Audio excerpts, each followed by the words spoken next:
I will say normally leaders look forward to getting a communication from the President of the United States. It's intimate, it shares some particular details. The level of dread in Asia for particular countries that might be receiving a letter is off the charts. And so, particularly in Japan and South Korea, who are worried that both reciprocal tariffs and auto tariffs will go up much higher, has led to really substantial anxiety in both the Prime Minister's office in Japan and also in the President's office in Korea.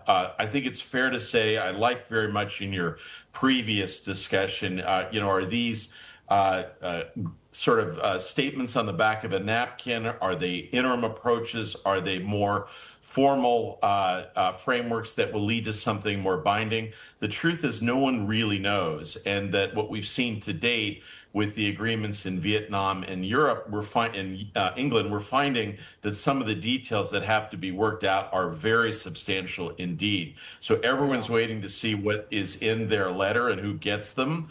I will say there are a couple of areas that are feeling a little bit more positive, like India, but other countries are dreading it. Yeah, and Kurt, you mentioned how usually when you get a letter from the President of the United States, it's very personal, it's very intimate, long-standing relationship and love between two countries, etc. And by the way, how the wife and the kids. I mean, in this case, it's literally, look, here's the bill. Exactly the case. And again, Martin, it tends to hit the countries that in the areas that hurt them the most, particularly in autos. So what's happening is that each of the negotiating teams quietly interact with each other to learn what are the strategies and tactics that are working, how to approach it. Countries are deciding whether it's best to go early or wait. But the Vietnam deal is the one that's most perplexing. You've covered it well. The terms are not at all favorable to Vietnam. There's a lot of speculation that at the last minute, at a very high level, the U.S. government sort of shifted some of the agreed frameworks. I think the Vietnamese have decided for right now to be careful, to work on the details subsequently, but each of the countries now are drawing a key judgment. What some countries have tried to do is to say, look, there are key areas that I'm very sensitive about. So what I'll do is try to find ways in which I can either invest in the United States, whether it's shipbuilding or natural gas or agricultural products, in hopes that that will then lead to the U.S. government to soften on earlier demands. I think what we've seen to date in some circumstances, the U.S. has pocketed what countries have put on the table, which are meant to be softening steps, and indeed just gone ahead with very stern reciprocal tariffs like in Vietnam at 20%. Yeah, Kurt, I would agree with you, right? With the Vietnam deal, very lopsided, one-sided, and skewed in the U.S.'s favor. It's unlike, though, what's been happening with U.S. and China. So let's talk about that. I mentioned just before we got to you that in return for letting critical minerals get back to the U.S. From China, the U.S. decided, okay, chip design software companies, you can continue exporting to China. You can resume those exports. And GE Aerospace, you can continue shipping jet engines to Comac as they continue to develop a commercial competitor to Boeing as well, to be honest, to Airbus as well. To me, this is not quite, giving up the farm, but at the same time, these are two key and strategic areas where China is trying to blunt China's edge in chips and also in aerospace tech. Yet this is continuing.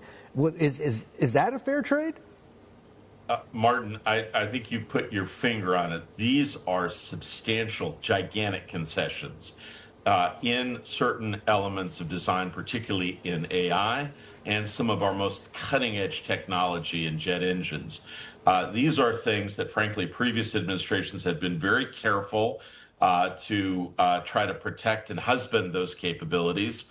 I think the truth is that the negotiations so far have been one way in terms of the United States has provided really a substantial amount of reassurance to China during the current period. I think this is taking place on so many levels. And one of the things that's going on in the United States is the jostling among President Trump's senior aides about who's going to lead the way in negotiations with Chinese interlocutors. For right now, it's Treasury Secretary Bessent. But what we all know is that President Trump is dying to get to the table with President Xi. I think the Chinese believe that more work needs to be done. It's too dangerous to expose their leadership to such an unpredictable set of circumstances.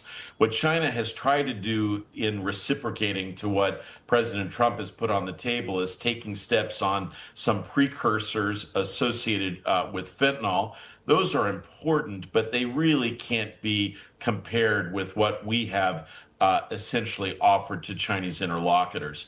We're going to have to see how this plays out. It's still very early days. And remember, the interesting thing about the Trump administration, it's a very big tent when it comes to China. You've got the hardest of the hardliners, and you've also got folks who believe, gee, why can't we just get along? Let's cut a really good deal with Beijing. No one's exactly sure where the president's going to come down here. Yeah, and zooming out a little bit, Kurt, here, maybe we'll get greater level of clarity over the next month or so in terms of the United States focus, what these countries, at least 12 countries, are willing to give and not give to China in terms of the commitment. Maybe these 12 countries are in the good country category, and maybe that could actually provide some level of clarity in terms of what's really going on in these trade negotiations.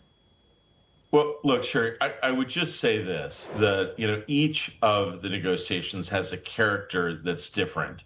You're also just looking at one element of the relationship. If you take Japan, for instance, at the same time that the president and his team are driving a very hard bargain with respect to autos and insisting on more Japanese investment in the United States, even though Japan is one of the top 2 or 3 investors already, they're also putting enormous pressure on Japan, on defense spending, on more support for American forces based in Japan.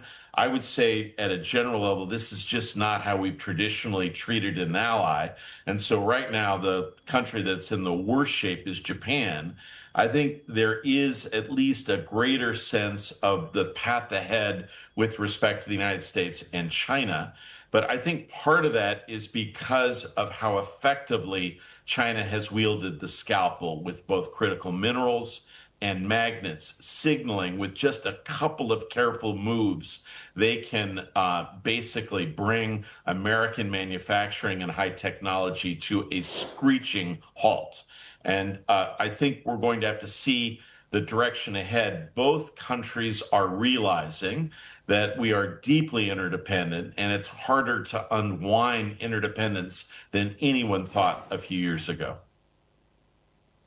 And I know that you have been commenting on and writing about what you believe to be Trump's miscalculation of China, underestimation of China's strength and its technological strength.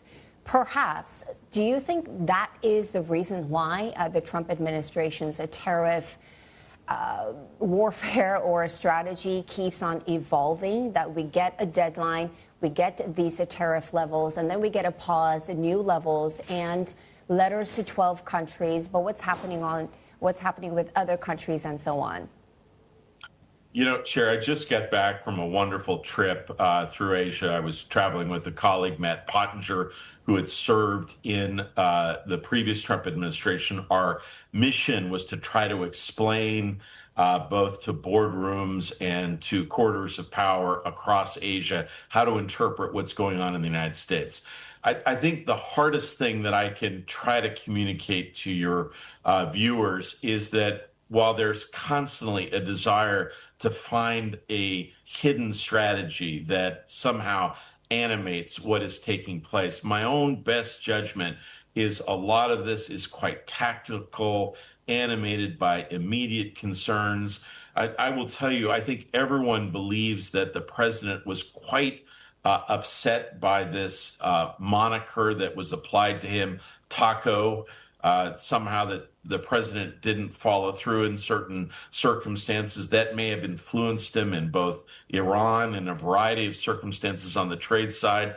And so I'm not sure that we can say that there's a clear strategy that is animating the overarching approach. But I will say, if you trace back President Trump's views of the world, his earliest concerns about trade imbalances were directed at Japan in the 1970s and 1980s. He railed against them in op-eds and full-page ads taken out in newspapers, and he is determined to arrest areas where he believes that Asian interlocutors have taken advantage of the United States.